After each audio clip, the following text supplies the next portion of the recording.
COD nggak bisa 100%, gue bilang itu mesti dihapuskan aja. Sebenarnya yang mesti dihapuskan itu adalah orang-orang yang tidak pantas atau belum pantas mengakses internet, Pak. Misalnya dari aspek intelijensi, orang-orang tolol itu, udahlah, kalau Anda memang bodoh, Anda jangan main internet dulu, itu berbahaya buat kamu, nah. Welcome to Talk Podcast, Let's Talk Now. Jumpa lagi bersama gue Andri dan guest gue hari ini, episode kali ini dia tidak mau menampakkan wajahnya. Kalau yang nonton podcast ini di YouTube, kita hanya melihat penampakan bajunya dan lehernya sedikit. Dan guest gue kali ini adalah akun anonim yang sering merosting aplikasi-aplikasi digital yang kadang-kadang bikin beberapa pihak juga kebakaran jenggot seperti e-commerce, desain brand. Dan ini adalah karakter yang lagi ngomong sama gue ini adalah karakter Om Wahyu Hamburger. Apa kabar, bro? Apa kabar, bro? Oke, baik sekali. Thank you udah diundang nih di podcastnya nih. Iya, sama-sama. Thank you lu udah mau ngobrol lu. Ngomong-ngomong, lu kenapa ada karakter namanya Om Wahyu Hamburger sih? Memang sebenarnya lu orang berapa orang? Kita sih aslinya nih ada 3 orang. Jadi Oke.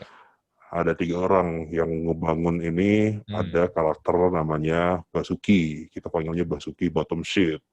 Terus ada gue juga yang waktu itu dipanggil sama Om Bas. Ada gue Wahyu Hamburger, sama ada satu nih yang sering kita push buat lu bikin konten ini, bikin ini. Itu si anak intern. Cuma yang sekarang ya udah si anak internnya udah cabut, udah lulus, sama yang Om Basukinya beliau udah nggak di sini lagi. Jadi tinggal gue nih diamanatkan buat lanjutin ya. Oke deh. Solo karir dong jadinya. Solo karir. Oh. Kenapa sih gue ambil Wahyu ya? Kenapa Wahyu Hamburger ya? Gue sebenarnya salah satunya itu gue terinspirasi sih sama siapa namanya, pasti tahu lah akun bapak-bapak.id kan. Oh iya, tahu bapak-bapak.id. Nah, menurut gue konsep penamaan karakter-karakternya, ada Pak Marsani, Pak James, dan kawan-kawan yang lain itu memberikan personal touch kepada audiensnya mereka. Jadi nggak sekedar mimin admin, Iya, tapi ada karakter-karakter gitu. Jadi mereka bisa ngedeliver story-storynya bahwa si Pak Marsani itu karakteristiknya beliau humoris, jenaka, terus Pak James yang ahli investasi dan lain sebagainya. Nah, itu juga pengen gue coba terapin di sini. Akhirnya jadilah si Wahyu Hamburger itu yang kerjanya buat marah-marah, buat ngeren. Karena memang pada dasarnya gue juga orangnya begitu, suka marah-marah, suka ini apa sih, ini jelek banget. Terus ada Om Bas juga yang memang beliau lebih tua dan beliau lebih wise. Kayak gitu. Ya, memang harus begitu sih menurut gue ya, karena apalagi lu orang kan akun anonim, kayak bapak-bapak.id juga akun anonim sebenarnya kan. Dengan bikin gimmick seperti itu jadi kesannya ada karakter, ada orangnya nih yang bisa kita ajak ngobrol. Bener. Jadi kayak ada story-nya gitu kan, kayak karena kalau kita ngobrol sama akun anonim, Min gini, Min Ren, Min ini, apaan sih? Gitu sih. Bener. Terus kenapa lu memilihnya untuk lebih ke desain?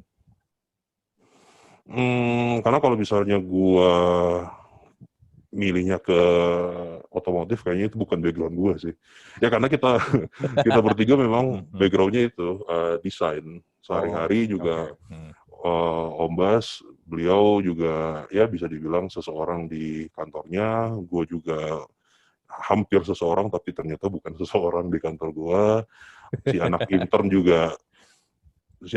apa ya? Bukan siapa-siapa dia itu. Tapi memang kita bertiga pada dasarnya itu didesain.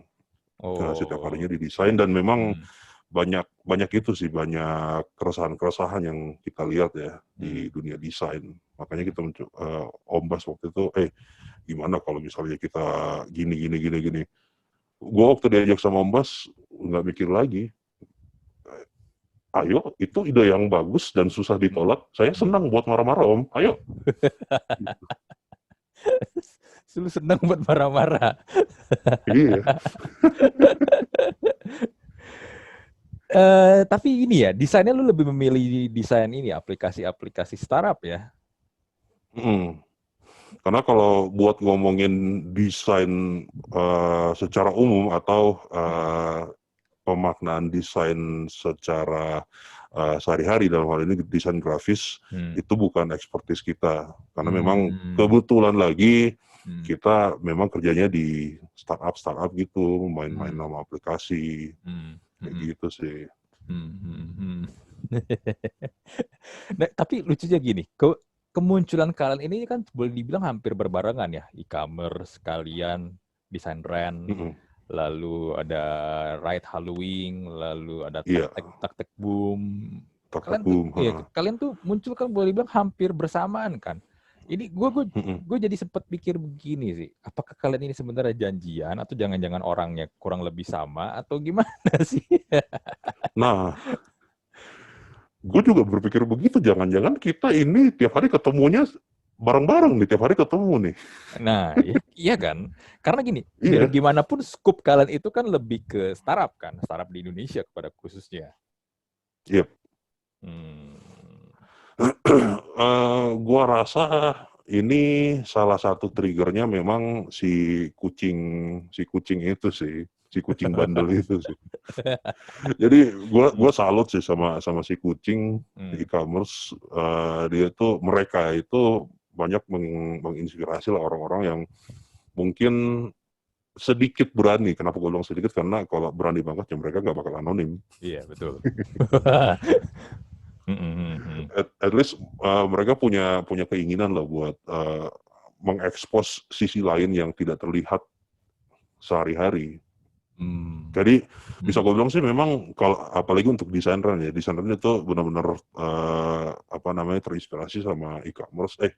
Ini ada si e-commerce nih yang dia marah-marah, dia mengupas semua tentang startup. Ayo deh kita coba. Jadi waktu itu si Om Bas, kita coba spesifik lagi startup, tapi karena kebetulan kita orang produk, kita coba bedah di bagian produknya deh. Jadi deh. Dan menariknya gini, di antara kalian ini yang berani buka channel YouTube adalah Desain Ren. Iya. Dan menampakkan diri, walaupun di YouTube ini ya, lu orang pakai helm ya, kayak Omobi gitu, helm. ala-alanya. Setengah berani kan. Kok seberani itu? Kalau gue bilang bukan setengah berani, kok lu seberani itu menampakkan diri? Karena gini, biar gimana pun, walaupun lu orang pakai helm atau apapun itu, tetap aja kan ada yang namanya body language. Itu kan bisa siapapun bisa kenal lu gitu loh. Sejujurnya sih followers beberapa udah ada yang bisa nebak si Om Wahyu waktu itu. Nah, tapi lu cuek aja, lu hajar aja.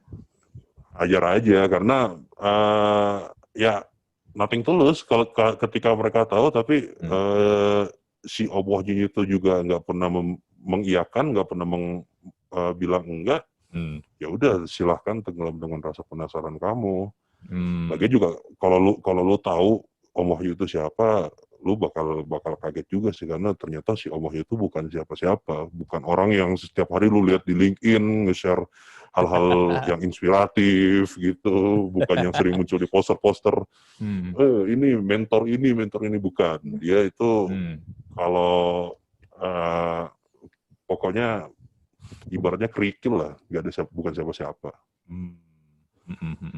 Tapi gue sempat lihat di YouTube lu tuh yang video terakhir, lu sempat ada ini ya, ada beberapa orang yang nongol di video lu. Nah, itu ada sebenarnya di yang Gojek sama Grab ya. Itu ada satu orang sih sebenarnya kenalan kita juga, sama sisanya itu ya si kenalan kita itu coba deh lo panggil temen lo yang mana.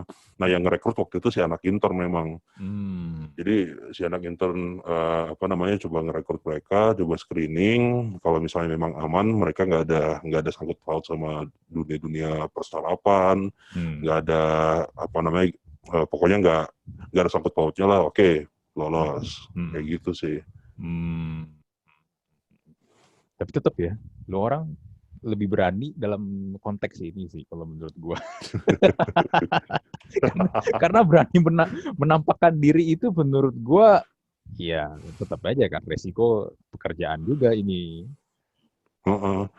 Dan dari situ sih sebenarnya juga akhirnya makin pusing juga nih, karena ada beberapa konten kreator juga ayo collab, bukannya mau nolak nih, cuma kita coba screening dulu sebulan 2 bulan, ini antum aman nggak nih kalau misalnya kita face reveal, kan nggak mungkin juga kita meeting di kafe terus gua datang sama helm KYT gitu kan sepanjang waktu. Makanya jangan helmnya nih kayak yang lebih bagus lah, showy gitu kayak. Ya, sebenarnya placement helm itu adalah salah satu trik. Mungkin aja nih ada vendor-vendor helm, wah ini ada cara iklan yang menarik juga nih. Iya. Ya, tapi sebenarnya bermain gimmick ini ya ini ya maksudnya bukan juga hal yang baru ya kalau kita ngomong misalnya kayak WWE, SmackDown dulu kan juga banyak yang bermain gimmick kan. Kalau lu ngikutin juga kan ada yang pakai topeng sampai akhirnya baru berapa lama Kane kan setelah berapa lama baru ketahuan mukanya kayak gimana. Ya, which is good sebenarnya bermain gimmick seperti itu karena lu membangun sebuah karakter dan orang jadi lebih gampang ingat sama lu. Dan itu juga sebenarnya bisa jadi salah satu ultimate weapon sih. Jadi ketika exposure-nya udah turun ya kita tinggal upload aja konten. Om Wahyu akan face reveal, itu pasti naik lagi. Iya. bener. Iya. Aduh, tapi gimana ya? Emang kehidupan di startup itu separah itu kah? Maksudnya gini kan, lu kan juga kurang lebih biarpun lu bermain di produk, tapi kan lu mirip-mirip lah tentang kerja di startup, seputar dunia startup. Apakah memang separah itu kah workload kerjanya? Ya, kalau kita mau bilang sih sebenarnya nggak semua startup kayak begitu, karena tetap ada aja sebenarnya kantor-kantor itu yang utamanya sih startup yang masih baru ya, walaupun startup yang masih baru itu juga ada toksik-toksiknya, tapi secara umum memang karena gini nih, kalau yang udah gue rasain ya, startup itu kan memang agile banget dan memang perkembangannya itu harus benar-benar cepat banget gitu. Ya dengan perkembangan yang sangat cepat itu tentu saja harga yang mesti lu bayar adalah pekerjaan lu juga yang otomatis lebih dituntut harus lebih cepat dibanding tempat-tempat kerja yang konvensional mungkin. Makanya ya itu dua hal yang nggak bisa dipisahkan sih. Workload yang sangat-sangat berat dan perkembangan si startup itu sendiri itu susah juga sebenarnya. Cuman gini, gue penasaran gini, kan sering digunakan kata-kata seperti itu kan, kita startup harus agile, perubahannya segala macam kita harus cepat adaptif, apalah segala macam. Itu memang hanya karena karakter startup seperti itu, atau jangan-jangan nih menurut gue ya, jangan-jangan emang karena belum ada ngeset atau tidak ada fondasi yang kuat aja, jadinya nggak tahu arahnya mau kemana, jadi terlalu reaktif. Kerjanya terlalu reaktif. Gue rasa sih gue setuju sama statement yang kedua ya, apalagi gini, startup ya udah kita bilang perusahaan teknologi itu startup, walaupun sebenarnya setingkat Gojek dan kawan-kawan itu gue bilang sih udah company sih itu, cuma perusahaan digital itu kalau secara kuantitas memang lebih banyak lah pasti yang ece-ece, bukan ece-ece sih, tapi yang level skalanya itu lebih kecil dibanding yang kita tahu kayak tiket dan lain sebagainya. Nah, memang karena memang mereka ini masih baru, ibaratnya kayak anak bayi, bayi yang baru lahir, mereka memang masih mencari bentuk workflow yang ideal sama mereka gitu. Makanya setiap saat bisa aja sih berubah. Minggu ini lo bekerja dengan model A, minggu depan bisa aja tuh karena ada tuntutan dari mana aja ya, lo bisa aja berubah menjadi workflow jadi B, jadi C dan segala macam. Ya memang benar, gue juga setuju karena terlalu cepat, terlalu ingin mengejar disruptif dan banyak yang belum mateng. Ini salah satu contoh ya. Gue pernah kerja di salah satu startup, dia bergeraknya di bidang kesehatan lah.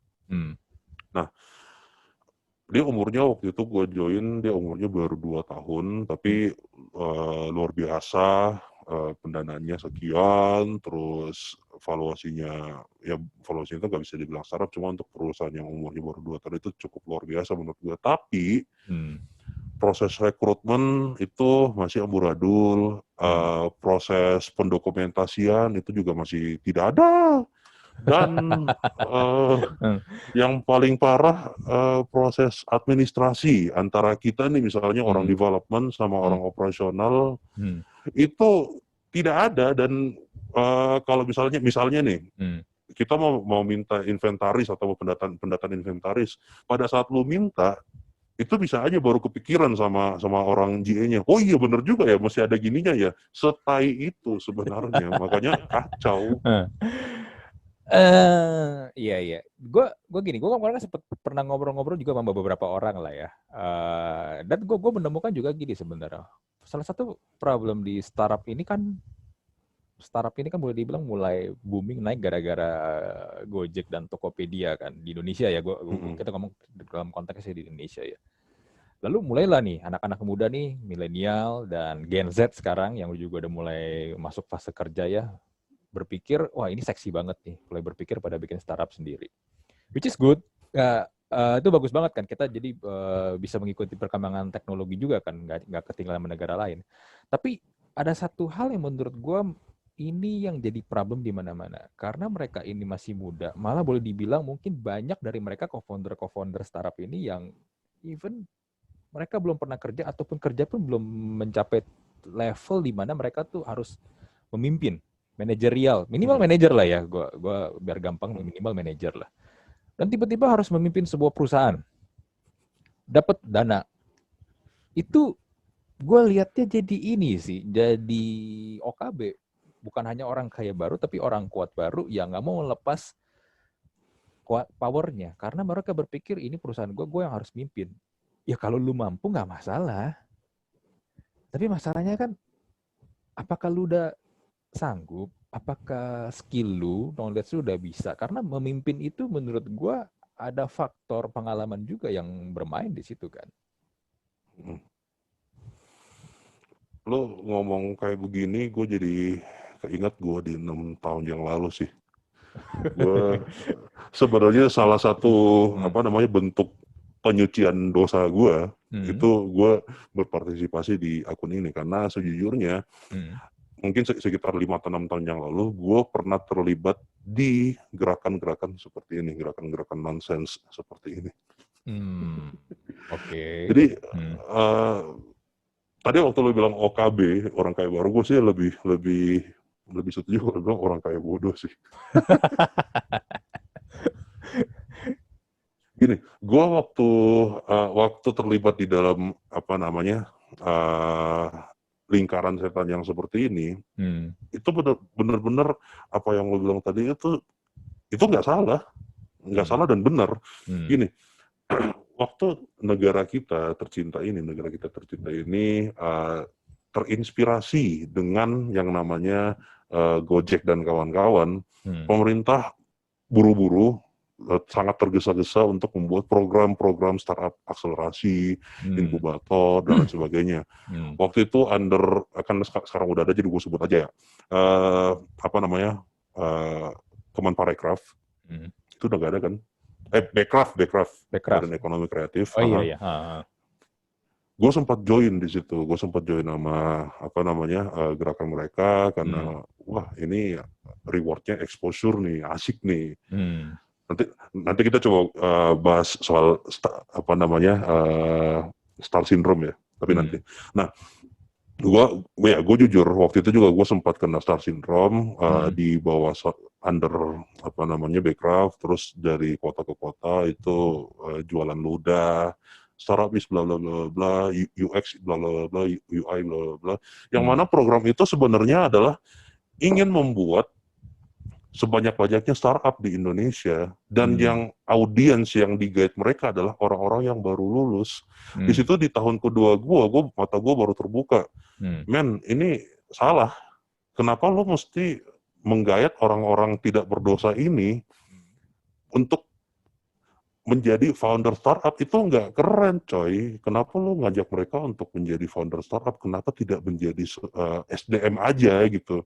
Kenapa nggak lu perkuat fondasi mereka untuk menjadi seorang SDM yang siap untuk bekerja di startup? Biarkan deh mereka kerja di Gojek dulu, mereka kerja di Topet dulu, di Kaskus. Waktu itu Kaskus belum separah ini ya. Mereka kerja di Kaskus atau dimanapun gitu. Jangan suruh mereka membuat Gojek-Gojek yang baru, membuat Traveloka yang baru. Itu lo sama aja nyuruh mereka buat nerbangin pesawat lewat di atas segitiga Bermuda. Habis itu benar kan? Ini para founder-founder startup yang sebelumnya terinspirasi sama pembicara-pembicara itu, akhirnya startupnya gugur, nggak dapat juga enggak, dapat user juga enggak, produknya rilis pun juga enggak, ya jadi pengangguran, kayak gitu. Itu sih sebenarnya apa namanya berawal dari situ sih, apalagi setelah programnya si Backcraft tadi itu muncul juga nih gerakan 1000 startup, buset, 1000 startup. Memang negara kita tuh selain seremonial suka banget sama angka-angka deh. Gue salut. Iya. Lu bayangin, misalnya tuh targetnya achieve 1000 startup dengan formasi andalannya itu ada 3 orang, hustler, ini sama apa gitu. Jadi ada 3.000 orang terinspirasi yang akan membuat startup. Lu 3.000 orang loh dalam setahun, berarti kita akan membuat 3.000 pengangguran yang baru gara-gara si ini semua. Ya kaget sih kalau gue. Gitu. Karena bikin tuh gampang ya. Gampang. Sustain itu yang susah. Scale up apa lagi? Benar. Di situ tuh, tapi satu yang gue pelajari waktu gue menjadi penjual ludah kemarin, bahwa gue setuju bahwa ide itu murah banget harganya. Bahkan pada saat lu lagi buang air juga lu bisa aja jadi dapat ide. Cuma yang mahal itu adalah eksekusi dan inovasinya. Betul. Tapi yang diajarin waktu itu bikin. Nah lihat tuh Blue Jack, apalagi Lady Jack, Jack yang lain. Hilang kan akhirnya. Hilang. Bener. Ini sama sih sebenarnya dengan fenomena orang bikin YouTube, akun YouTube dan podcast kan. Bikin mah gampang karena entry barrier-nya, apalagi podcast ya sama YouTube ya, channel YouTube ya, itu kan entry barrier-nya hampir nol ya, hampir gak ada ya. Teriming-imingi dengan wah dapat ini penghasilan AdSense gede segala macem, tapi ternyata pas lagi dijalanin susah. Nggak gampang kan? Gue aja harus menunggu kurang lebih sekitar 6 bulan, gue baru bisa monetize YouTube gue. So, apalagi juga gue ngelihatnya dengan mental anak-anak sekarang ya. Ya gue juga milenial gitu, tapi gue hitungannya milenial tua lah. Yang maunya tuh cepet hasilnya. Pengennya kalau udah ngerjain harus kelihatan hasilnya. Jadi ya kadang-kadang kalau mereka terjun ke startup akhirnya nih dan udah meng-hire orang, pengennya tuh hasilnya cepet. Tapi sometimes ya, itu nggak bisa cepet sih. Berarti kata gini, misalnya talk about marketing lah ya. Lu pengen supaya lu bikin website, lu pengen supaya website lu atau aplikasi lu langsung mendapatkan user yang banyak dan lu bisa dapat monthly active user lu tuh bisa langsung jutaan. Ya nggak bisa lah kalau itu lu startup lu, produk lu atau brand lu umurnya masih kurang dari 6 bulan. Iya kan? Tapi kan orang pengennya gitu, langsung nyari metodenya apa, oke, pasang iklan segala macem, budget gede-gedean, jebret, hajar. Emang yang visit banyak, tapi yang cabut keluar dari website lu atau yang uninstall aplikasi lu juga banyak. Malah mungkin aja yang uninstall lebih banyak daripada yang Iya, install. bener, bener. Karena melewati prosesnya itu loh. Bagaimana caranya supaya lu memperkenalkan produk lu dulu kan? Brand lu apa kan? Apalagi kalau lu masih baru. Lu tuh bukan siapa-siapa, lu tuh nothing. Tapi lu tuh pengen langsung dipakai supaya dan dikenal banyak orang. Nggak bisa begitulah. Kecuali lu ini ya, lu bermain kontroversial ya. Hmm, hmm, hmm. Mungkin itu lain cerita. Itu pun juga belum tentu berhasil. Apa namanya? Kita tuh kalau gue bilang ya, di proses pembuatannya itu selalu dibeli dengan iming-iming, lu akan menjadi the next Atta Halilintar, lu akan menjadi the next Gadgetin misalnya. Tapi kita nggak diajarin untuk menemukan unique value dari apa yang kita buat. Betul. Gue dulu waktu zaman apa namanya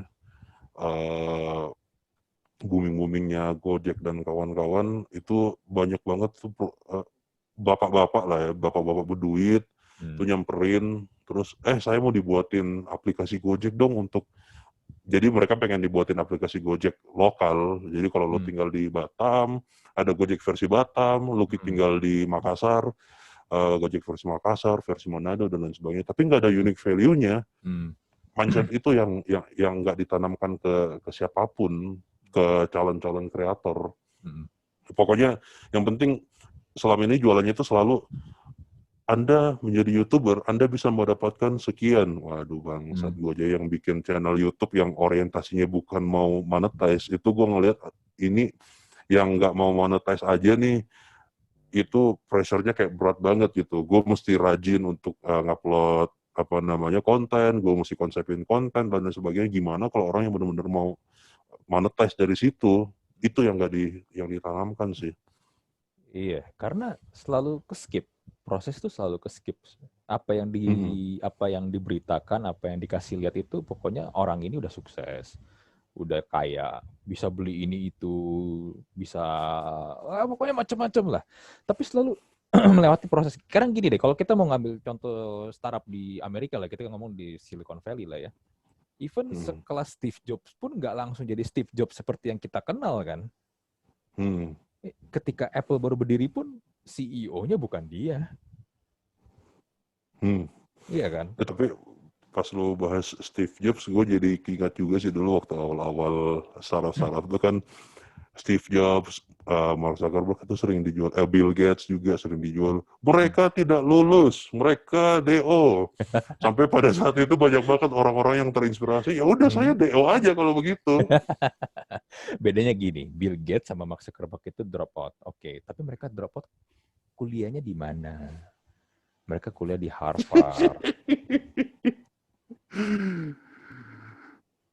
Sedangkan kalau lu mau drop out, lu kuliah di Universitas Anta Beranta di sebuah negara yang nama Indonesia. Apakah lu punya skill, apakah lu punya bargaining power, apakah lu punya network sekuat mereka, apakah lu punya semangat seperti mereka yang gak gampang nyerah? Kan gak juga kan. Lagi kalau ngeliat cerita Mark Zuckerberg itu boleh gue bilang salah satu orang yang faktor luck itu gede banget loh. Itu 1 banding berapa juta bisa ketemu orang kayak gitu lagi. Tiap hari lu bisa jadi kayak dia. Malah kalau tadi kita ngomong 3 sosok tadi ya, Steve Jobs, Bill Gates, dan Mark Zuckerberg. Menurut gue Mark Zuckerberg ini yang karirnya tuh lebih mulus dibandingin mereka berdua ini loh. Iya kan, kalau gue lihat loh, karena Steve Jobs jatuh bangun, dia pernah ditendang sama perusahaannya sendiri, iya kan, lalu sampai balik lagi. Sedangkan kalau Mark Zuckerberg itu jauh lebih mulus karirnya, dan menurut gue orang kayak gini nih nggak akan muncul dalam waktu dekat lagi sih. Faktor luck dia tuh gede banget soalnya. Tapi tadi waktu pas lu bilang soal semangat, gue jadi punya cerita lagi nih. Gue ingat satu cerita waktu itu waktu gue apa namanya jadi mentor di salah satu. Aduh, gue geli banget bilang mentor sih. Gue menjadi fasilitator lah, fasilitator di apa namanya gerakan-gerakan itu. Jadi setiap beberapa bulan sekali itu kan ada evaluasinya kan antara fasilitator dan peserta. Jadi gue one on one nih sama si pesertanya. Gue tanyain progres itu apa namanya progres produk lu gimana, startup lu gimana, udah sampai di mana? Nggak bisa kak, ini kita mandek. Loh mandeknya kenapa nih boy? Gara-gara teman gua yang ngoding itu nggak bisa, dia apa namanya ke distract sama kerjaan sama kuliah dan lain sebagainya. Terus si desainernya juga sama kayak begitu. Yang fokus cuma saya doang. Nah, emang jadi gue pas dia bilang yang fokus cuma gue doang gitu, gue langsung ke trigger di situnya. Lo yakin lu fokus? Iya yakin. Gini nih, ini kan startup lo jadi ceritanya mandek dan nggak tahu itu bakal ke pause sampai kapan. Gue tuh punya kenalan, di satu perusahaan besar. Jadi teman gue bokapnya itu yang punya perusahaan ini. Gue tuh akrab banget sama bokapnya. Gue kalau ke rumahnya itu panggil bokapnya om. Gue kalau ke rumahnya merokok langsung merokok aja gitu. Nah dia kebetulan lagi nyari orang yang punya latar belakang kayak kamu. Mau nggak? Kalau saya rekomendasiin besok keterima. Ya boleh kak. Nah itu kamu sendiri nggak fokus. Padahal itu cerita bohong-bohong. Tapi lo sendiri dengan gue kasih tawaran seperti itu lo nggak langsung goyang. Itu yang lo bilang fokus. Kena jebakan. Langsung kena. Besoknya udah, lu lanjut kuliah deh besok. Udah, lu lanjut kuliah jadi orang bener, lu mau kerja dimanapun juga. Karena gini, nggak semua orang itu ditakdirkan menjadi founder, nggak semua orang ditakdirkan untuk menjadi pengusaha. Even lu menjadi seorang karyawan yang baik dan benar, itu nggak salah. Itu nggak ada salahnya lu menjadi seorang pegawai.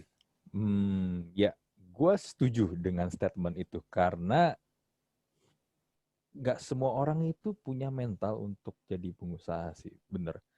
Karena gini, kalau lu aja ketika mau melakukan sesuatu aja lu nggak tahu mesti ngapain dan lu harus ada orang yang nyuruh lu nih ngarahin ke lu, udahlah lu mending jadi staff dulu lah atau lu belajar dulu lah sampai lu emang udah menemukan apa yang lu mau kerjain gitu loh. Karena kalau nggak, aduh susah. Lu hanya akan jadi itu bagian dari orang yang ikut-ikutan doang, ikut-ikutan lata doang. Itu kalau di istilah itu gue pernah lihat quote itu keren banget sih. Di kaki gunung Everest itu banyak mayat-mayat orang yang terinspirasi, yang mayat-mayat orang yang termotivasi. Artinya ya mereka kenyang, mereka penuh dengan motivasi. Saya bisa mengalahkan Everest begitu sampai mati. Jangan sampai seperti itu. Nah, sebenarnya itu juga sih apa namanya yang kalau kita balik ke desain ya, spirit seperti itu yang apa namanya pengen kita deliver ke audiens kita bahwa selama ini gua pribadi sudah muak banget sama positif feedback yang ada di dunia desain ya. Karena menurut gua positif feedback itu sama sekali nggak membangun, nggak memberikan lo apa-apa. Itu yang pertama. Kita tuh pengen mendeliver sesuatu yang positif, tapi dibungkus dengan hal yang negatif. Karena kenapa? Sesuatu yang negatif itu akan cenderung lebih nempel, entah di kepala, di hati lo. Misalnya gini nih, gue lagi nongkrong, atau kita lagi recording nih, terus lo bilang sama gue, baju lo bagus banget tuh, baju putih. Oke.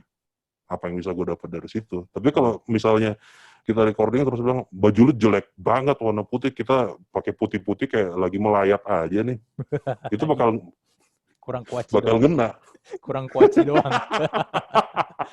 Kurang kuaci sama aqua gelas. Sama roti. Terus ada bapak-bapak di luar lagi main domino. Iya, sama ada yang lagi jagain bubur. Apa namanya ya, ketika gue dapet feedback yang negatif seperti itu, gue akan lebih mengena sih. Nah itu juga yang coba kita terapkan ke dalam konten-konten kita, bahwa gini, desain lu nggak bagus, desain lu jelek karena ini. Jadi itu sebenarnya apa namanya rumus dari tata bahasa kita itu. Pertama kita kata-katain dulu, tapi kita kata-katain kenapa jeleknya, biar sebenarnya lu bisa belajar dari situ. Pertama lu harus kena dulu, masukin dulu ke hati lu. Yang kedua, lu tahu alasannya kenapa kita bilangnya jelek. Karena gini, kalau prinsip apalagi si Om Bas ya, gue setuju sama cara pandang dia. Prinsipnya itu beliau itu nggak pernah mau memotivasi orang. Beliau itu lebih senang untuk mendemotivasi orang lain. Karena kenapa? Dengan mendemotivasi orang lain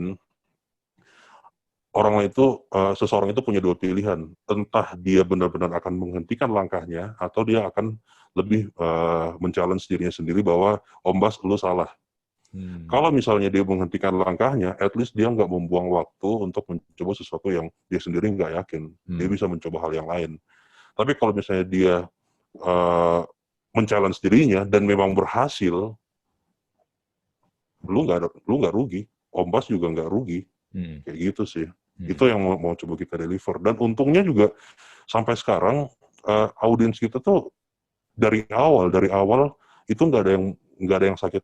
Setahu kita nih ya, kita nggak ada yang pernah marah-marah, nggak pernah ada yang nggak terima, nggak pernah ada tuntutan UU ITE dan lain sebagainya. Kecuali kemarin waktu kita ngepost apa gitu, tiba-tiba berapa detik kemudian langsung di take down. Itu gua heran sih siapa yang nge-take down itu. Ya pasti ada yang report, siapa lagi. Tapi itu dari awal, bahkan cara kita muncul itu juga gue bilang apa ya, nggak diduga-duga. Jadi waktu itu konten-konten awal gue yang pegang, gue coba keliling ke grup-grup UI UX, gue keliling ke Dribbble, showcase orang gitu kan, tempat orang pamer portfolio. Gue lihat nih, oh ini desainnya bisa diangkat. Gue lihat siapa desainernya, dia punya Instagram nggak? Kalau punya, oke, gue simpan Instagramnya, gue jadiin konten dan gue tag di Instagram gue. Orang pertama yang gue tag itu nggak memberikan sama sekali tanda-tanda dia nggak terima atau apa begitu. Malah sepertinya dia itu menyambut hangat komentar dari Om Wahyu ini. Walaupun komentarnya waktu itu bisa dibilang jarang dilihat di dunia desain, tapi ya mereka cukup welcome. Itu sih. Nah, yang menarik gini, waktu itu sempat kan ada suatu marketplace di negara anta beranta kan, pernah bikin workshop ya, workshop tentang desain. Gue lihat tuh waktu itu, dan gue nge-tag lu kan, salah satunya kan sama e-commerce kan, ini ada workshop nih di desainin, dan kita tahu sebenarnya marketplace itu desainnya ya kayak gimana kan. Pas hari H-nya itu entah bagaimana tiba-tiba kok udah kelar aja. Gue juga sih waktu itu gue pengen masuk tapi lo kenapa ini udah menghilang ya? Tapi udah nggak ada. Gue sempat nanya sama beberapa followers kita tuh, gimana dong tadi yang ikut workshop ini? Iya nih Om, kita nanya tapi nggak dicuekin, nggak dijawab. Ya, main aman. Iya, main aman. Ngomong-ngomong nih ya, tentang UI, UX, itu kan user interface sama user experience kan. Sebenarnya nih, apa sih UI dan UX suatu aplikasi dan website itu sebenarnya yang menurut lu tuh bagus, menurut lu tuh gampang digunakan tuh apa sih ciri-cirinya? Apa sih yang harus jadi ukurannya, measurement-nya? Gimana ya? Gue kasih contoh deh. Lu pernah nggak sih lihat, misalnya lu ke minimarket selain Alfamart dan Indomaret, yang maksudnya minimarket lokal gitu. Pernah nggak sih lu lihat aplikasi kasirnya yang layar hitam doang gitu? Yang layar hitam doang, terus nggak kalau mau revoke pencet F1, kalau mau ini tambah barang F2 dan lain sebagainya. Pokoknya secara tampilan itu jelek banget lah pokoknya. Tapi kepake. Intinya itu sih, kepake dan bisa ngasilin duit. Singkat ceritanya itu, karena pada dasarnya sebuah produk itu dibuat tentu saja buat mendatangkan uang kan. Dan ketika produk itu berhasil mendatangkan uang secara terus-menerus, artinya kepake terus sepanjang waktu, kita mau bilang produk itu jelek, nggak mungkin. Ada juga misalnya kalau konteksnya kita bicara soal aplikasi secara visual itu nilai estetikanya tinggi banget, bagus banget, indah. Tapi ketika mau digunakan terbentur, nggak semua orang bisa pakai karena speknya tinggi misalnya, atau loadingnya kayak aplikasi perbankan yang satu itu lama banget. Iya. Atau security-nya juga caur-cauran dan lain sebagainya ya. Di situ menjadi bukti bahwa nggak semua yang cakep itu bagus dan nggak semua yang jelek itu jelek gitu sih. Intinya goalsnya adalah barang ini kepake, kebeli dan bertahan lama, udah selesai. Gitu ya. Jadi emang lebih benar-benar ke fungsinya boleh dibilang dong. Iya, lebih ke tujuan dari barang ini dibuat untuk apa gitu. Jadi kita nggak berhenti sampai di barang ini dipakai barang ini dioperasikan doang, tapi dioperasikannya gimana nih? Dioperasikannya apakah semua orang bisa memakai atau orang pakai sambil marah-marah kayak gitu. Gue pernah dengar, kalau nggak salah sih Steve Jobs yang pernah bikin statement ini ya. UI dan UX itu, lu punya produk UI dan UX-nya itu bagus kalau yang pakai ini misalnya nenek lu aja bisa pakai. Ya, utopianya sih seperti itu. Berarti ya memang harus dibikin sesimpel itu. Gue pernah satu quote yang itu dari siapa gitu. Design is intelligence made visible.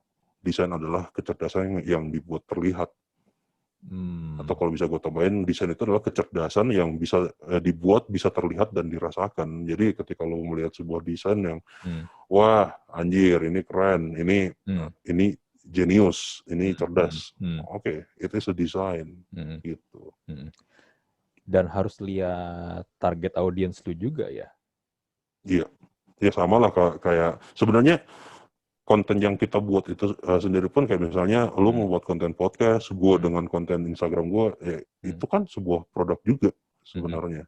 Kita pasti ketika kita membuat podcast, kita membuat temanya atau kita membuat tema sih, kita menentukan temanya, pasti kita akan sesuaikan dengan audiensnya kita kayak gimana kan, ya kayak gitu juga. Nah ini menariknya gini nih bro. Gua itu kan sebenarnya podcast gua kan memang bukan podcast yang isinya alay-alay atau nggak jelas gitu lah ya. Biarpun kita konsepnya ngobrol, tapi gue tetap pengen selalu taruh value gitu loh di tiap episode podcastnya. Tapi pernah ada yang nanya sama gue begini, kenapa judul dan thumbnail lo itu tuh nggak menggambarkan kalau konten-konten lo tuh punya value yang tinggi. Nah, waktu itu gue jawabnya begini, karena biar bagaimanapun di Indonesia ini, kalau lu membuat sesuatu yang bagus tapi nggak ada clickbait-nya, susah, nggak ada yang nonton, nggak ada yang dengar. Jadi percuma lu bikin bagus-bagus, lu bikin capek-capek. Dan mau nggak mau, gue harus sedikit menurunkan ego gue. Karena gini, gue jujur memang gue sebenarnya nggak terlalu suka gitu bikin judul yang terlalu clickbait ya. Karena terlalu heboh, kesana tuh kayak media-media online zaman sekarang kan. Judulnya heboh, tapi ketika lu baca beritanya ini apaan sih, kadang-kadang juga satu berita konteksnya A, tapi dibikin kontennya bisa sampai 10 biji dan cuman diganti kalimatnya dikit-dikit doang. Nggak ada isinya kan. Tapi gue kalau misalnya judulnya terlalu lempeng tuh kelihatan banget. CTR tuh pasti kecil banget. Iya. CTR gue ngerasain. CTR Gue tuh pasti ngerasain kecil itu banget. sih. Jadi mau nggak mau memang harus lebih agak lebay sih. Dan untungnya sekarang ini kan gue juga bisa dapetin guest gue beberapa kan memang yang udah punya nama kan. Jadi Hmm. gua pajang nama mereka dan gua pajang foto mereka pun itu juga jadi membantu banget sih. Jadi ya benar-benar banyak kombinasinya lah. Kalau enggak, ya gue mau desain bagus-bagus. Kalau nggak ada yang nonton, nggak ada yang dengerin, ya jadinya kan males juga ya. Karena kan tujuan utamanya tadi kan, yang seperti kita bahas tadi kan, tujuannya adalah ada orang nonton dan dengerin dan mendapatkan sesuatu gitu loh dari Hmm. perbincangan yang ada di podcast ini. Hmm. Ya, gue juga waktu ngelihat podcast lo sih, gue udah curiga.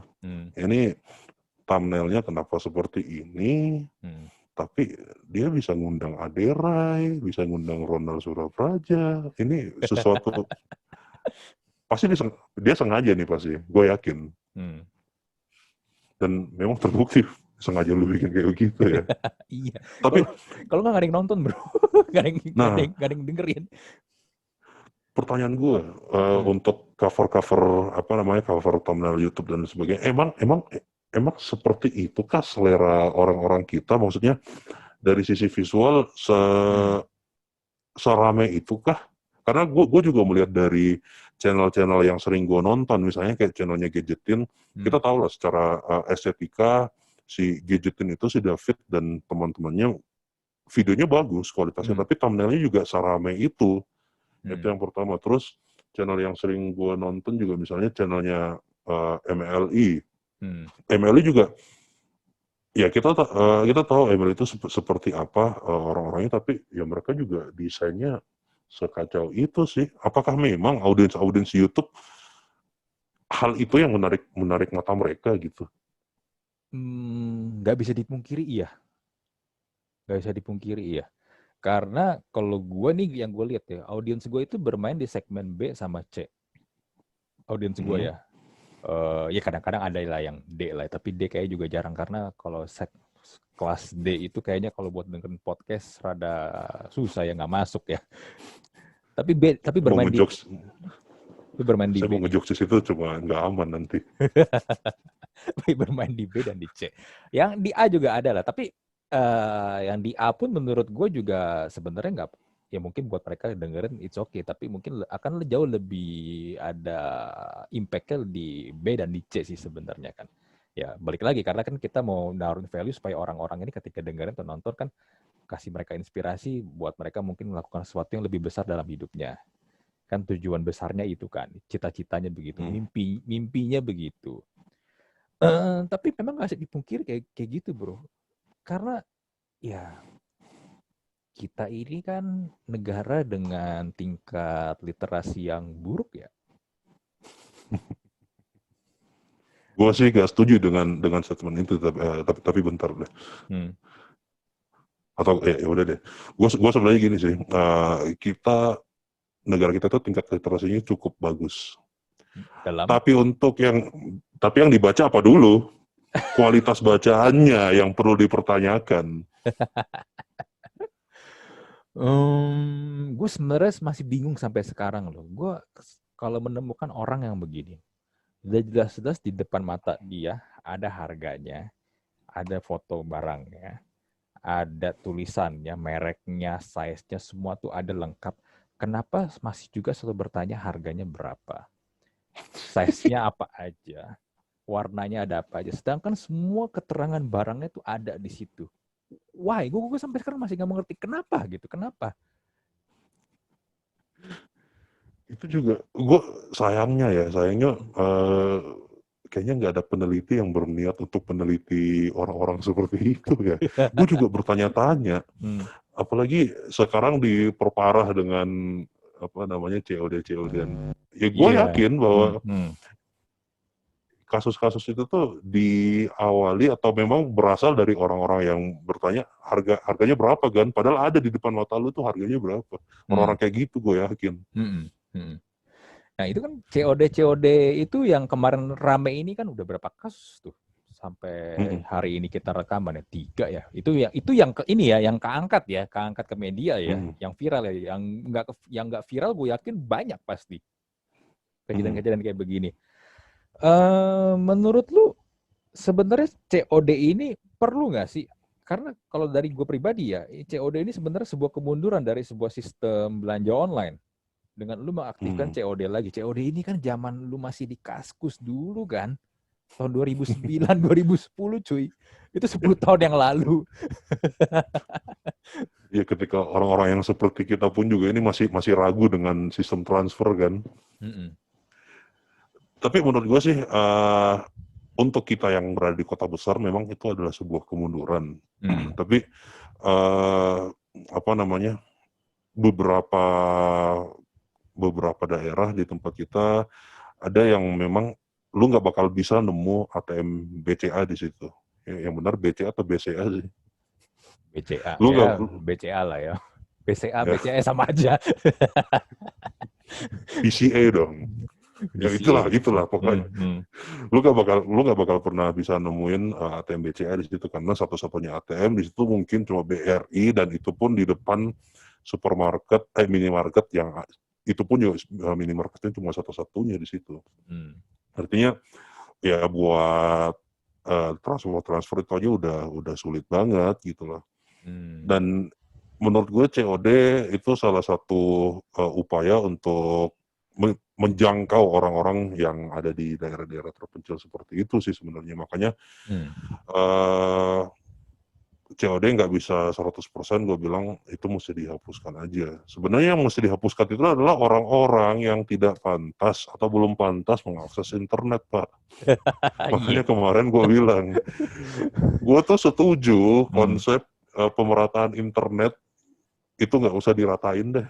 Gue setuju ketimpangan. Cuma masalahnya ketimpangan ini konteksnya adalah bukan konteks wilayah, tapi dari aspek yang lain. Misalnya dari aspek intelijensi, orang-orang tolol itu, udahlah kalau Anda memang bodoh, Anda jangan main internet dulu, itu berbahaya buat kamu. Nah, kan pernah ada yang bilang ya, orang-orang yang secara intelligence itu kurang ya, ketika dia dikasih internet, dikasih sosial media, itu berbahaya loh, memang bener loh. Berbahaya banget. Karena nggak bisa mempertanggungjawabkan apa yang mereka komen, apa yang mereka bagikan. Oh, main jebret-jebret aja. Gini nih, kemarin ya gue baru aja recording podcast kan sama Vina Philip. Vina Philip, kalau lu tahu dia kan presenter ya, dan juga aktif di olahraga kan, Brazilian Jiu-Jitsu segala macam. Nah, beberapa foto-foto dia di Instagram yang ketika dia lagi latihan Brazilian Jiu-Jitsu, dia kan pakai ini ya, baju BJJ tau kan, yang modelnya kayak mirip baju karate gitu kan, dia pakai gi kan. Oh ya. Itu kan bukan baju yang menggoda ya, seksi ya. Maksudnya tertutup itu kan. Tapi dia banyak banget mendapatkan komen-komen mesum di situ. Bahkan dia cerita sama gue kemarin pas waktu itu dia ngomel di Twitter. Dulu itu tahun kemarin itu, nggak salah tahun kemarin ya. Dia itu sempet sering banget dikirimin di DM dia tuh gambar-gambar titit. Wah. Terus foto. Jadi misalnya si A nih kirimin gambar titit dia ke dia, ke si Vina. Dan itu katanya banyak banget tiap hari dia mendapatkan banyak banget kiriman gambar kayak gitu. Akhirnya sampai dia kesel, dia screenshot, dia crop, dia tweet balik, terus sambil dia mention ke itu orang. Gue nggak tahu di mention atau nggak, tapi kan inti kalau di crop kan berarti kelihatan kan nih si usernya siapa kan. Dibilang si ini nih ngirimin ini. Udah tuh, jadi yang ngirimin itu akhirnya dihujat sama satu Twitter, gara-gara tititnya dihujat di Twitter. Akhirnya setelah itu baru berhenti. Tapi ternyata kejadian ini berulang lagi sampai dia bilang ini udah ketiga kalinya, dan dia bilang sampai kalau nanti ada keempat kalinya gue akan random picking sih, siapapun itu gue akan random picking, pokoknya yang kena sama gue suwe udah bakal gue ciduk. Cuman jadi pertanyaan kan begini kan, kayak tadi lu bilang lu tentang pemerataan internet, jangan memberikan akses ke orang-orang bodoh seperti ini. Gue setuju, tapi bagaimana caranya supaya memfilter dan memilah-milah orangnya ini? Nah, itu juga yang menjadi pertanyaan sih sebenarnya, karena kalau misalnya sesimpel kita bilang internet itu dimahalkan aja, gua rasa nggak semuanya orang kelas C, kelas D itu yang berkontribusi atas kiriman-kiriman foto titik tadi itu, atau orang-orang mesum seperti itu, atau bahkan menurut gue kalau dari cerita yang tadi ini ada 3 orang sih, ada 3 orang yang ada 3 kelompok orang yang sebenarnya patut dipertanyakan. Yang pertama otomatis kelompok yang kirim-kirim titik itu.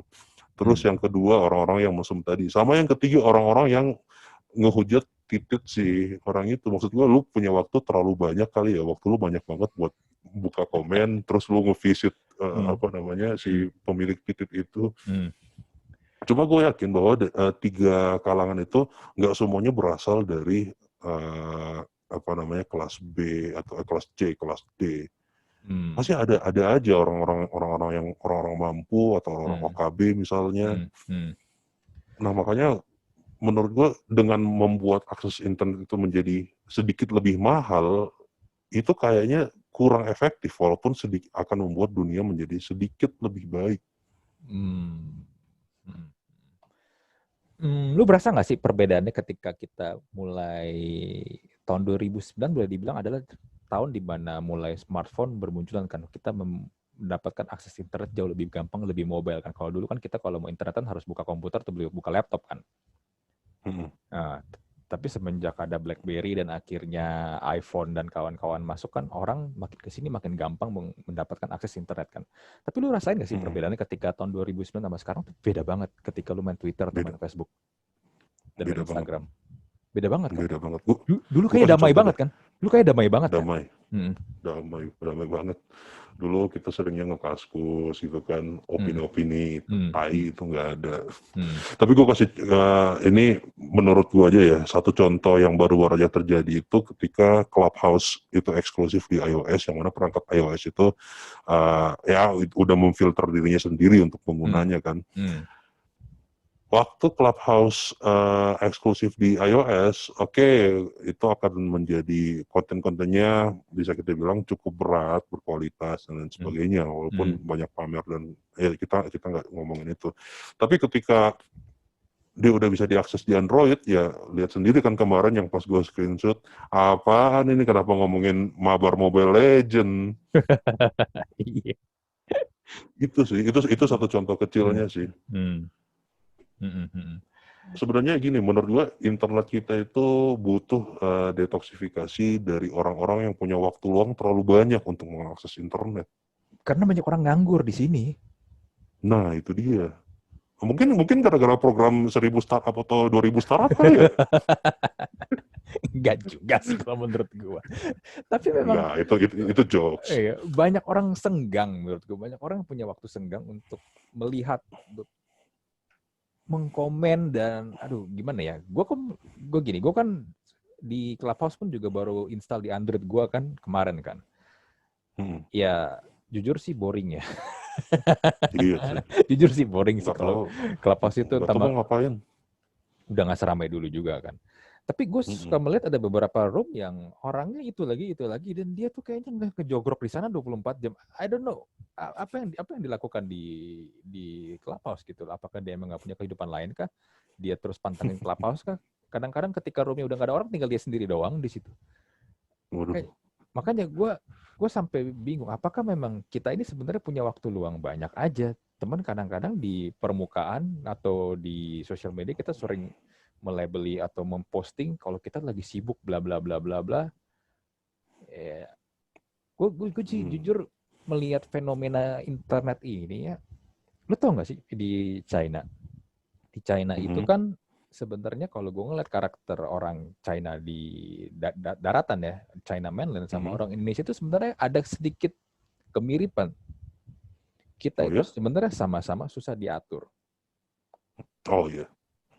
Lu paling gampang contohnya gini deh, ketika orang China itu traveling, mereka keluar dari negara mereka, lihat betapa berantakan dan ini kan vandalisme mereka sebenarnya sama aja kan, 11-12 sama kita lah, suka coret-coret, suka nyampah, suka ini, nggak susah banget diatur kan. Tapi kan ketika mereka di negara mereka itu kan pemerintah mereka itu kan sangat-sangat strict banget mengatur mereka kan. Dan salah satu menurut gua mungkin gue nggak tahu ini mungkin akan jadi kontroversi gue juga sih kalau gue ngomong kayak begini ya.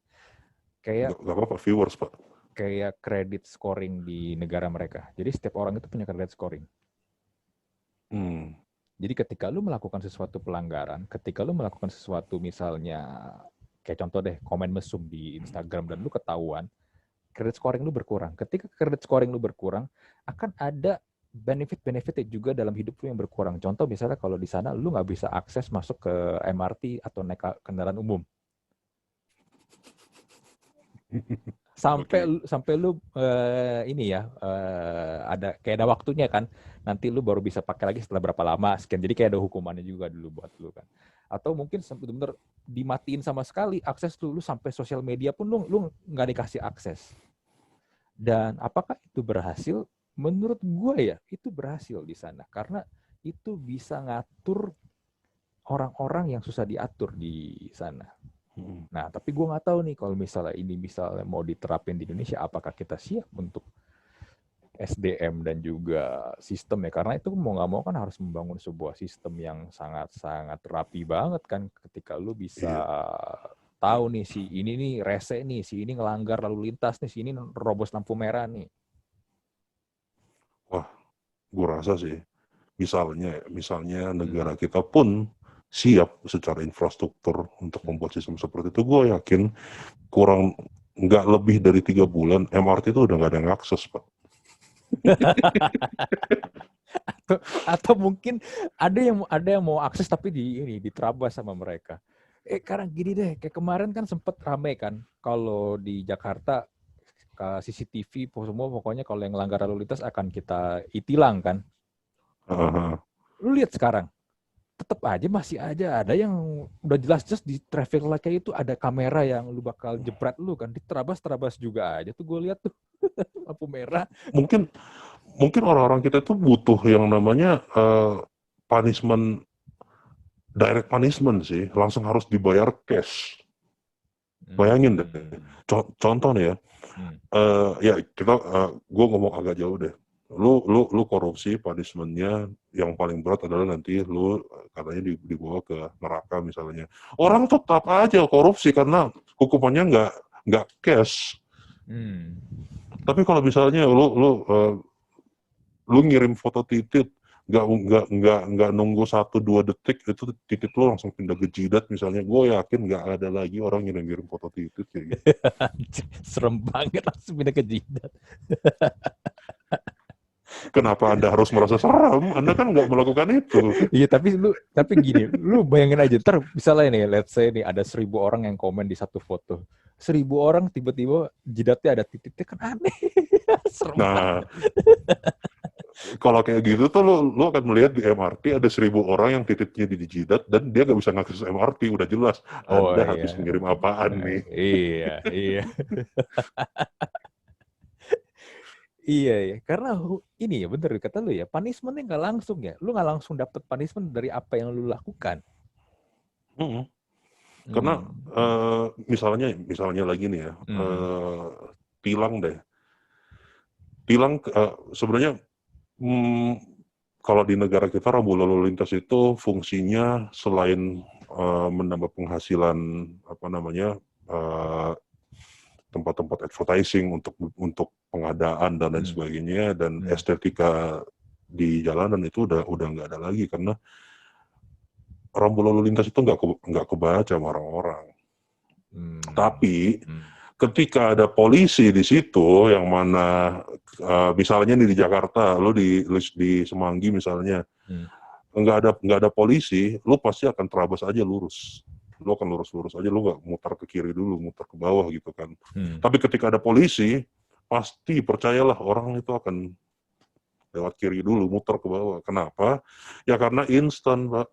Menurut gua ya, karena punishment-nya instan. Lo lurus sedikit aja langsung di stopin sama polisi. Coba kalau semuanya seperti itu. Ya berarti bisa dibilang masyarakat kita kebanyakan ini memang belum bisa punya kesadaran sendiri kan, harus ada punishment dulu baru bisa diatur. Itu pun juga masih susah. Ya kayak kemarin larangan mudik aja tetap aja pada terabas kan. Waduh, gila sih itu, gue nggak ngerti lagi sih.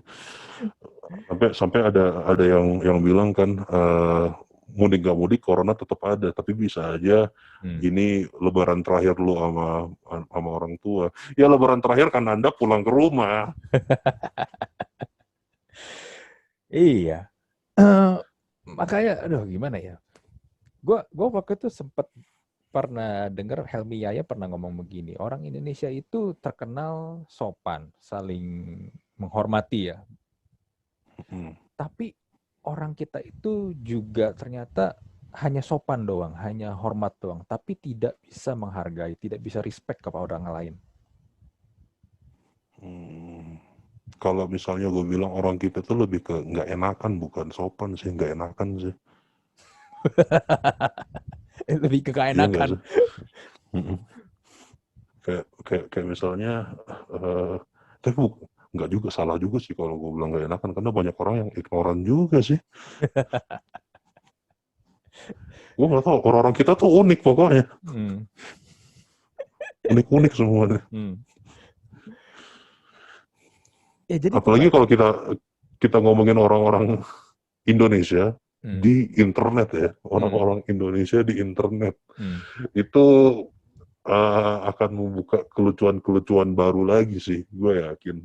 Kayak misalnya gini, ingat gak kemarin waktu kasusnya Nisa Sabian, Hmm.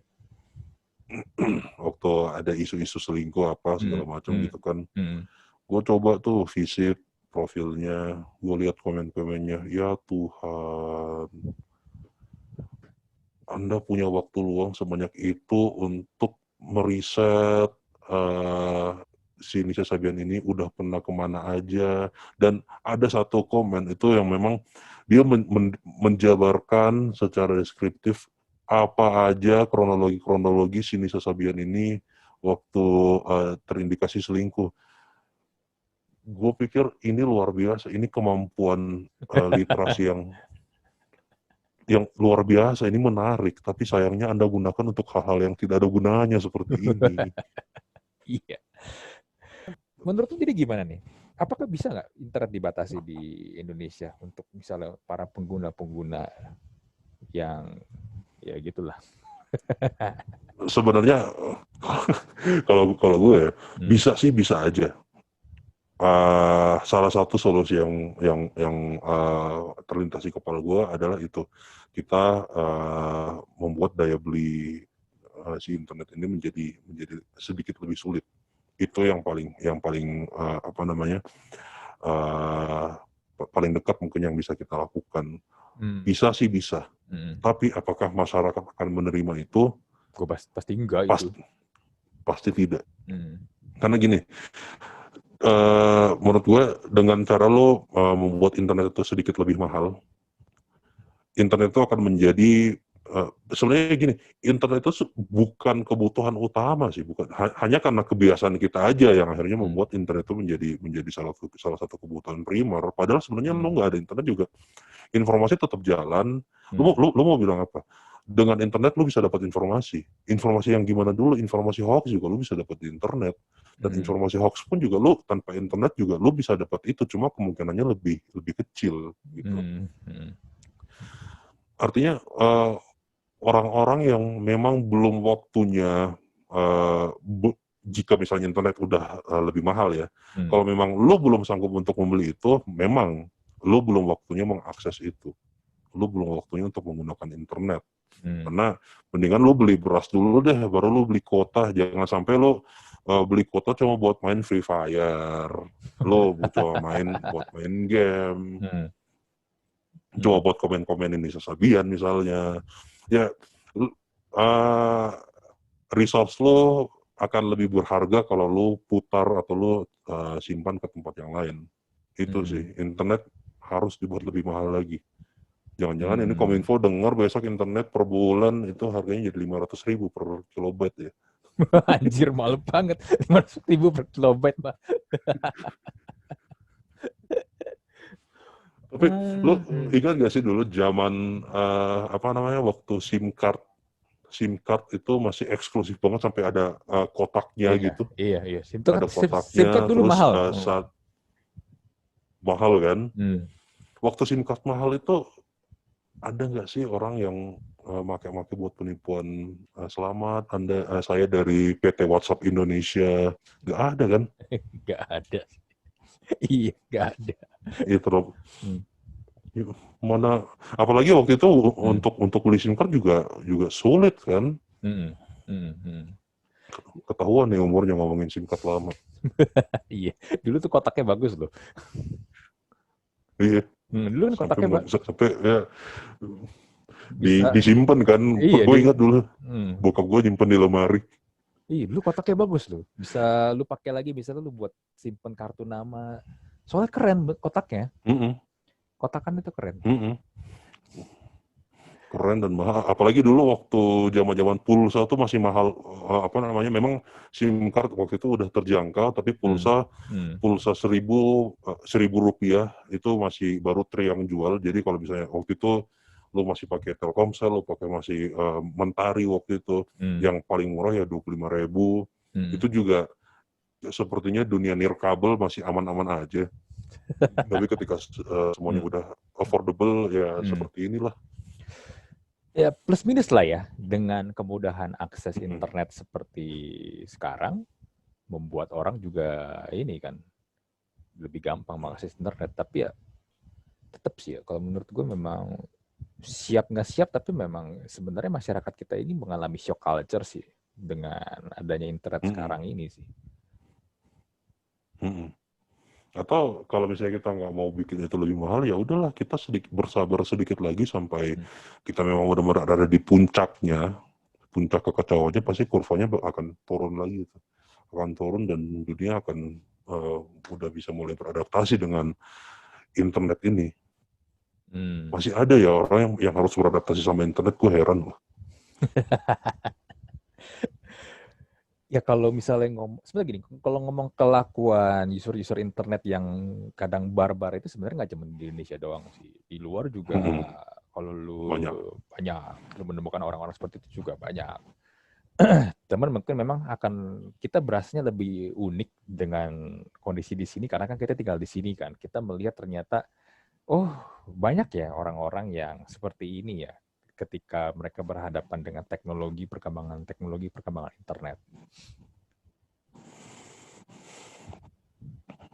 Karena mungkin gen kita memang unik ya. Pas orang Indonesia itu memang unik kali. Mm-mm. Banyak loh. Selain internet, kalau kita mau bahas tentang keunikan-keunikan orang Indonesia itu banyak banget. Mm. Gue salut, gue senang gue lahir di negara ini. Iya. Sebenarnya tinggal di negara ini enak sih. Enak. Karena stok lelucon kita tuh gak pernah habis. Iya, bener. Dan kalau ngomong potensi, gue setuju potensi kita tuh gede banget dengan jumlah penduduk kita yang banyak banget yang mesti digarap. Tapi tetap aja kita butuh sesuatu yang membangun sebuah sistem yang benar-benar harusnya rapi sih untuk bisa ini ya, benar-benar mengoptimalkan yang kita punya sih. Kalau enggak ya udah kita mah hanya jadi ini aja, hanya jadi konsumen doang aja sebenarnya dari tahun ke tahun gitu kan. Mm-mm. Dan ya itu PR besar sih. Hmm. Ini juga deh terakhir mungkin apa namanya, kalau kita balik ke konteks yang tadi ya, yang awal-awal kita Hmm. tuh ketika membuat sesuatu lebih mikirin endingnya nih. Gue kasih satu contoh dan Hmm. mungkin lu nggak setuju atau mungkin lu setuju. Gimana kalau gue bilang yang namanya bukit algoritma? Itu cita-cita yang luhur banget loh itu loh. Bener, gue setuju, itu cita-cita yang luhur. Hmm. Terima kasih Om Budi, terima kasih udah membuat bukit algoritma. Cuma, Hmm. tolong dikaji lebih dalam lagi. Bukit algoritma itu apakah memang kita butuh sebuah wahana seperti itu ataukah kita butuh infrastruktur dulu, Pak Budi? Itu aja Hmm. sih, jangan sampai akan menjadi kekacauan internet yang baru di negara kita. Oke deh bro. Oke, kita udah ngobrol berapa lama nih? Kita sudah, wah, Nggak hampir berasa ya, hampir 1,5 jam kita ini ya, kita ngobrol ya. katanya capek nih pasti. Anyway, thank you banget loh, bro, buat Gue ngobrol-ngobrol yang sama gue. thank you. Gue thank you Kak, ini udah diundang ke podcast ini. Ternyata gue juga baru tahu banyak orang-orang orang-orang luar biasa ada di sini. Kayaknya memang podcast dan orang botak itu audiensnya selalu bagus-bagus. Ini kayak podcast jadi Corbuzier ya. Podcastnya Joe Rogan juga ya. Joe Rogan juga botak kan. Joe Rogan juga botak ya. Sebenarnya gini, ya kalau kita mau lanjut sedikit ya. Sebenarnya gue cuma pengen menyampaikan ini sih, pendapat dan opini aja. Dan gue yakin sebenarnya semua orang itu punya opininya masing-masing. Dan gue belajar untuk respect dan menghargai apapun opini lu, walaupun gue mungkin ada yang nggak setuju dengan, misalnya kayak ngobrol sama lu nih, ada yang gue nggak setuju, tapi ya udah gue belajar untuk agree to disagree. Iya. Dan itu yang menurut gue harus sering dimunculkan, ditampilkan sih ke orang banyak ya. Itu gue setuju banget itu, dan gue paham banget apa yang lo lakuin ini. Lo mencoba untuk keep up sama lawan bicara lo mencoba untuk selalu agree to disagree sama lawan bicara lo. Itu adalah pekerjaan yang sangat-sangat berat, dan itu adalah salah satu menurut gue membuat kita level up. Itu cara yang bagus sih. Dan jujur aja, gue sampai sekarang masih mencoba untuk melakukan hal itu, walaupun sulit untuk orang yang seperti gue, dikit-dikit marah. Iya.